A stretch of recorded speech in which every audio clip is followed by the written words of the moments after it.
Hello, YouTube family and Nier family. I hope you're excited for a little update on my progress in Nier Re on iOS. But just a little warning, there's a lot of spoilers. Welcome back, and it's about day 3 for me in the game where I'm progressing pretty quickly through the story. Suffice to say that the rewards that they're giving you to progress and do pulls, there is quite a bit of it. I'm leaving out a lot of me running actually through the story and doing some of the dreams and the memories of the weapons because I want you guys to experience that for yourself. But a little later in this video, I have some major scenes from my gameplay that I could not cut out because of how much of a reaction I had to them. So I wanted to keep those in, and so I can go through it with you guys and explain how excited I am to continue progressing through this game. So if you haven't picked up the game already, I do suggest that you try it out. Even if you're not an RPG fan, I'm not a traditional RPG player, but this game has really, from the first 5 minutes of playing it, I was sucked in. And while there are parts that can kind of drag on a little bit in the story that is typical of RPG, I find that there's still a lot of parts that interest me, and I highly recommend that the portions that I'm going to talk about a little later in the video, nearing the end of, I believe it's chapter 5 or chapter 6, that you don't want to skip those stories at all. They are sort of groundbreaking for the story, as well as they're integrated really well, and they suck you in. I gotta say that content was really really entertaining for me.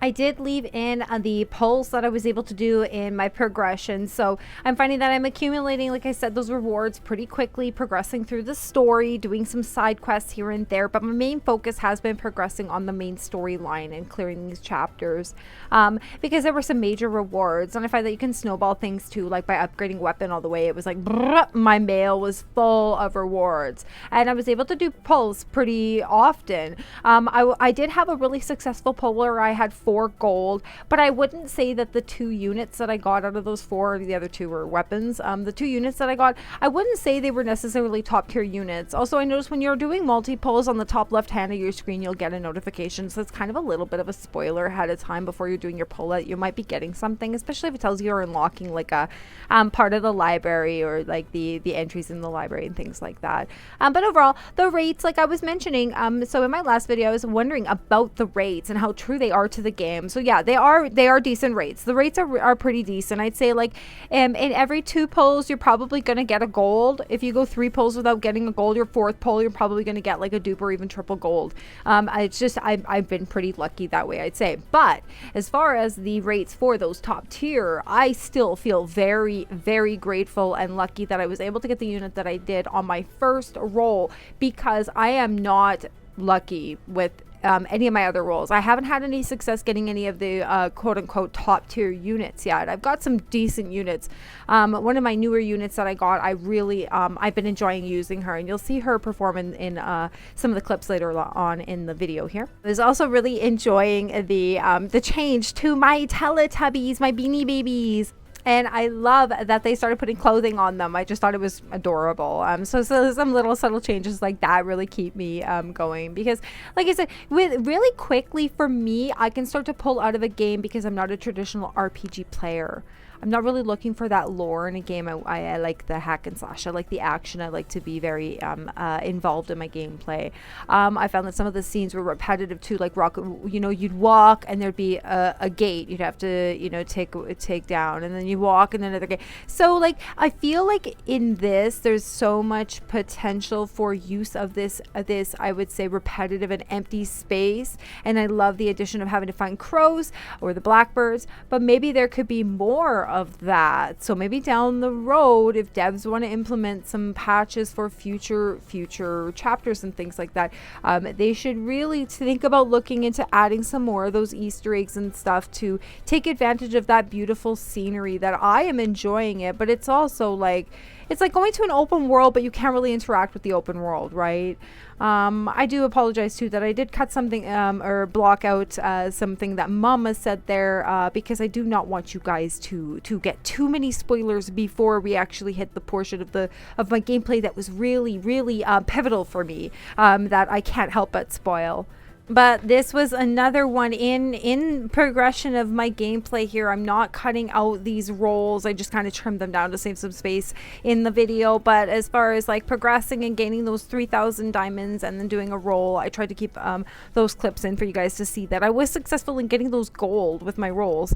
But that didn't necessarily mean that I was going to get a character or even the weapon that you might be searching for. And again, back to what I was saying about that progression of the characters and the battles and things like that, to keep me interested because of those moments of lower attention span for me and lower entertainment value.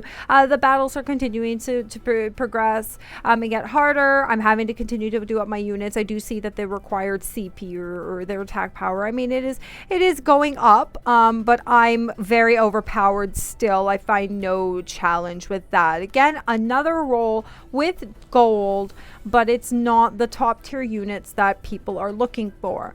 Now, again, I said before in my previous video that I don't really believe in re-rolling. So here's another example of even after you've done all those re-rolls, you're still going to be up to the RNG gods. The spoilers now here. So the biggest thing that shook me was suddenly I thought, now listen, I'm running on an iPhone 8. This game is incredibly smooth and runs very, very well. The battery drain is minimal for the heavy graphics. I haven't touched the graphic settings on this game, but when this stuff started happening to me, I thought it was me until, you know, Mama started talking to her and saying like, you know, are you okay? Can you keep walking? So I thought that was very, very cool. And then shit just kind of went horribly wrong. Now she does warn you, right? She does tell you like as you get closer you're gonna feel more pain. This is the oh my gosh, this is the getting closer to the realization of what the character has done wrong, what the character has gone through up to this point, and this story has progressed so subtly and gradually and introduce some characters that I still have so many questions about. When I proceeded through this part of the gameplay, I started thinking about, okay, were my initial ideas of this game correct? Now I'd like to point out at this time, if you guys remember, my first thumbnail had a very specific placement of both the girl and the shadow. This is the last, truly and well, the last memory. The moment you complete this restoration, you will regain all you have lost. And there, you will find your sins waiting. And there was a reason for that, because I had a feeling right from the get-go that there was something a little twisted about this. We weren't really seeing the whole story, right?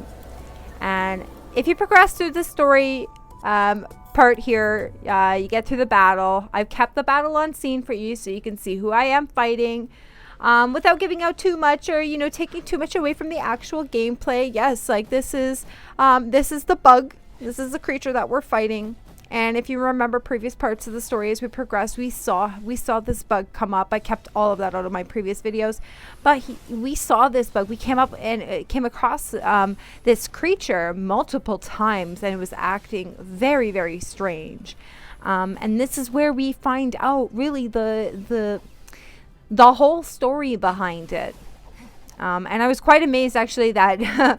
Okay, I wasn't 100% right. But I was definitely on the right track.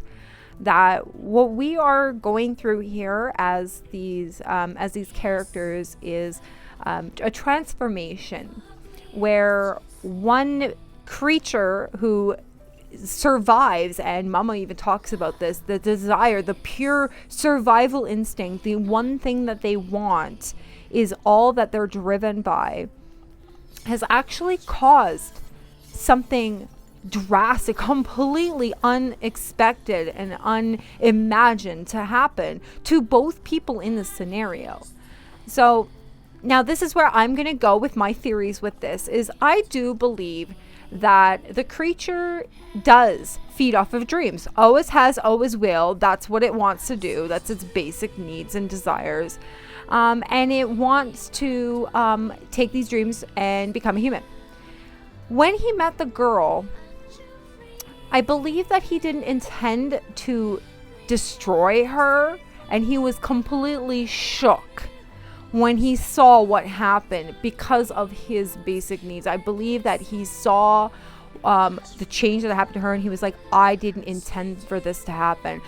It's almost like because he lost his memories, right? He wouldn't have known that what he did was actually something horrible. And these were all his sins that he did, culminated to a major change that he didn't think or plan on happening, and unfortunately affected this girl. This poor girl now is lost, and that's not what he wanted. He never wanted to hurt her or put her through this. And you see that the game starts up. There's no crash there. The game simply restarts, and I won't show you guys what happens next because I'll come up with another video, another recap of my progression through the game. And again, it's going to be major spoilers. So this is just kind of a lead up into you guys. If you are paying attention to my series here, kind of from here on out, it's going to be major spoilers. I simply cannot cut any content out other than leaving you guys a bunch of battle scenes, which are probably going to include some spoilers because of the creatures that we're going to come across. But once you start up the new side, guys, it's really fun. Like, get into it, okay? So I really hope you progress as far as I have. Send me some feedback on the video comments here. Give the video a like to help my algorithm. And until I see you again in my next video, take care of yourselves, take care of each other, and yeah, enjoy your time in the cage. Bye bye.